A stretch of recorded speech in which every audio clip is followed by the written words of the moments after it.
What's up, YouTube? It's Bryce. You're watching Why It Works. Hold on, gotta fire up the race back real quick. Plug your ears. Oh. You hear that? Just kidding.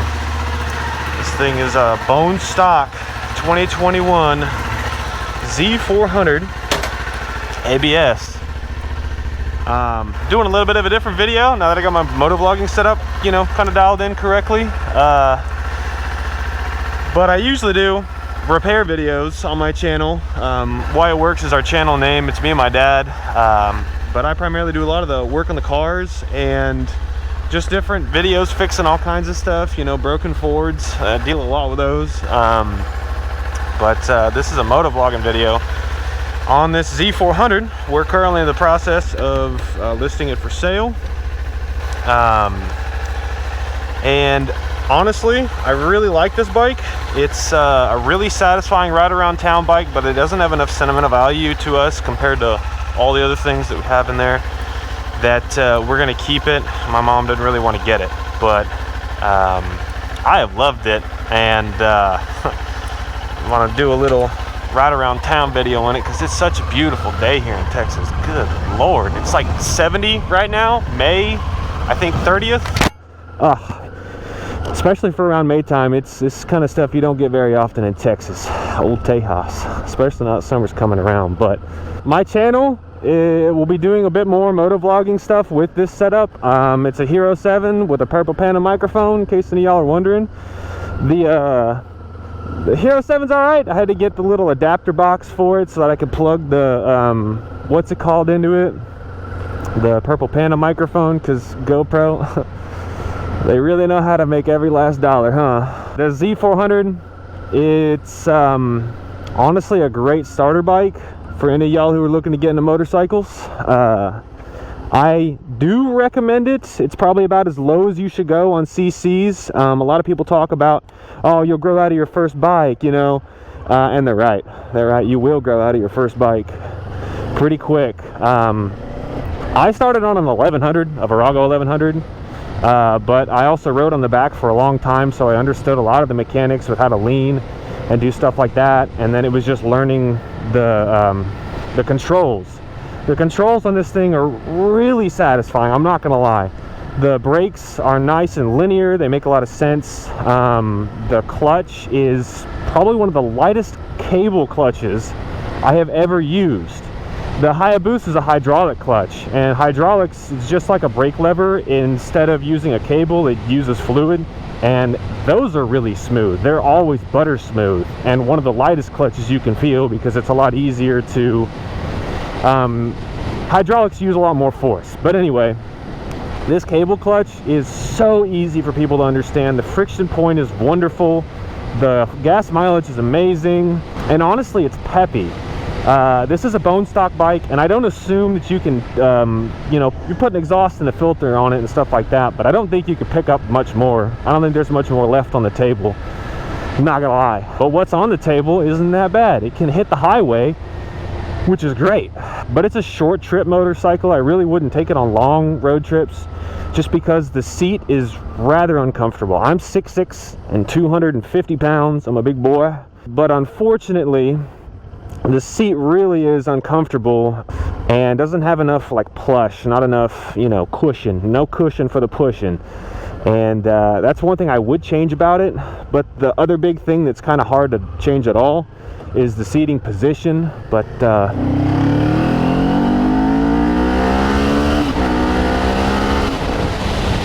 yeah, I mean, she'll get up to speed just fine, you know. I probably should let it warm up first, but I don't need that.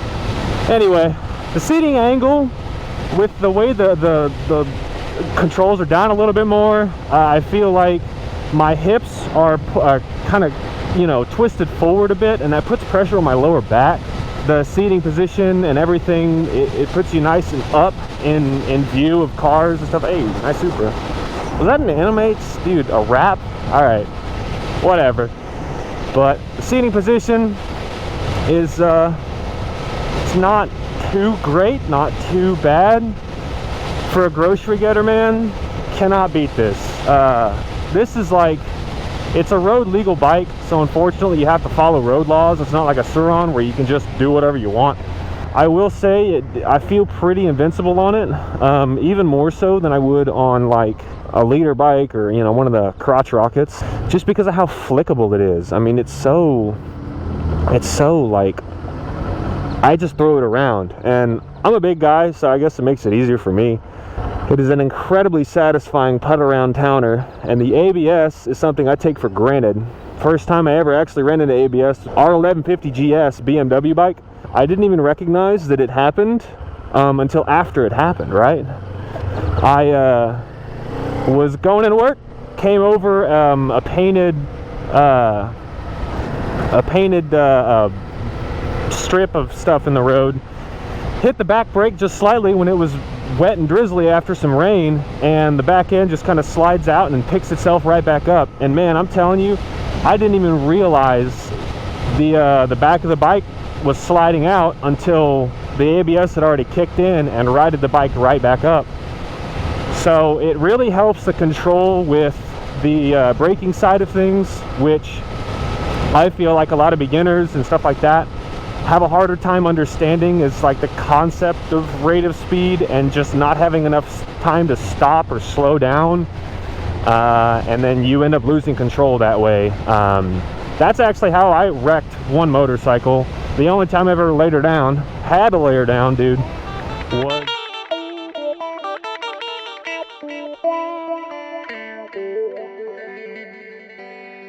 so we had a V-Star. I got hyper focused on a vehicle that was pulling out into a roadway. My dad was in front of me on a Virago, and he slows way down, but he doesn't apply the brakes. I look back, he's doing 20, I'm doing 45, and I laid on the brakes pretty hard.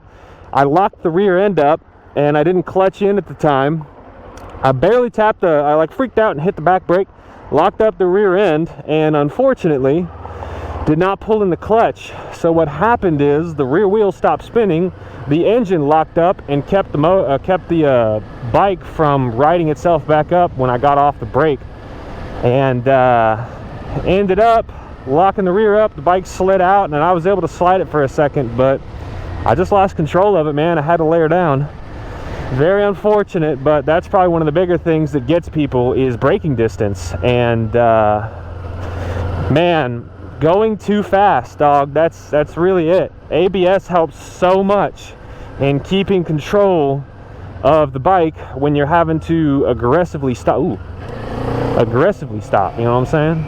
Always check your intersections. I don't trust nobody.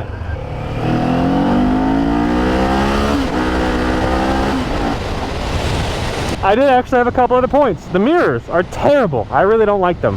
My arms are like directly in the way of that mirror. I don't know if you can see that. So I would get mirrors for the bar ends, or, you know, find a way to position differently. Of course, I'm a bigger, wider dude, so I guess that's why it happens. I don't know. And then one of the biggest points I did want to make on it is, if you get this, change the gearing ratio. That's what I do with quite a few bikes. And you'd be surprised how much the bike can completely change if you just change your gearing ratio. A bad transmission can make a good engine crap. But the transmission, if you can change your front and rear sprockets and get a smaller rear sprocket and maybe a bigger front sprocket, and get the gears down a bit more. When I'm cruising on the freeway, which I might actually hit the freeway for just a second, show you what it's about. When I'm on the freeway, it's kind of brapped out at like 65 miles an hour. It's like $6,000, which is right in the power band. Just enough so that it's like, if you want the bike to last longer, I would get that cruise RPM down. Total revolutions for the lifetime of the engine could go down significantly when you're cruising at 5K instead of 6,500, right? It's also just keeps the engine brapped out for a longer period of time. It's just really unfortunate. Everything else is pretty cheap on the bike. We would keep this bike, like I said, if we didn't have too many other motorcycles that already meant too much to us and we're from like family members. I'd probably give it like, I don't know, 7.5 out of 10 maybe.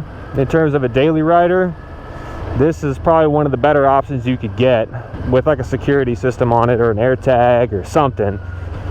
Also get off-brand AirTags. That way if someone steals your stuff, iPhone users don't know that there's an AirTag on it. Yeah, this thing actually is pretty solid on the freeway. It's got some pretty good passing power. Because right now I'm at 50 at about 5K, which is exactly where I thought it was. That's almost like a 1-to-1.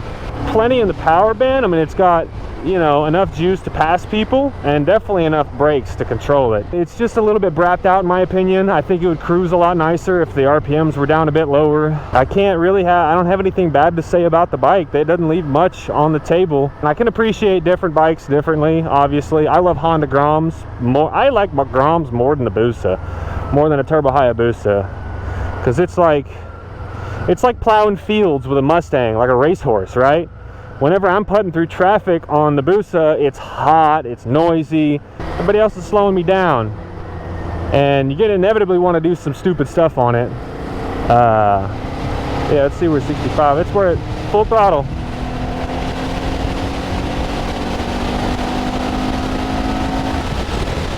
Yeah, 6,500 at 70, which is pretty good, but it's just buzzing. Like my legs and everything are vibrating because the engine's brapped out. Get a different sprocket set, change that, no problem, dude. I feel like the back half of the bike is saying let's go racing, and the front half of the bike is saying let's go get groceries, and it's two different things.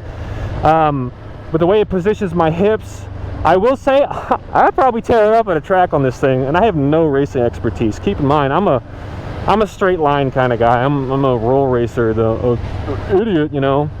Everybody's like, oh, you don't do digs. Like, when the boost is up and ripping, I'm going to be doing half-mile stuff, not like quarter-mile, because there's another thing I'll cover too. But man, them nitrous and them all motor boosters, they 60-foot so hard that even if I got the boost dialed in, man, I still wouldn't be able to compete with. I'd be trying to back half them, and they just get out the door real good, and I wouldn't be able to catch up.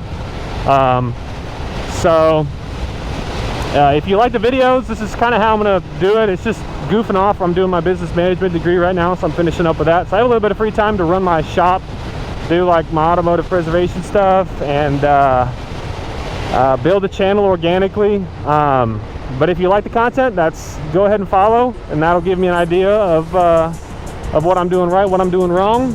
Other than that, thank y'all very much for watching. And if you're looking for a good cruiser, like grocery getter bike to commute around town with, Z400, baby, get you some.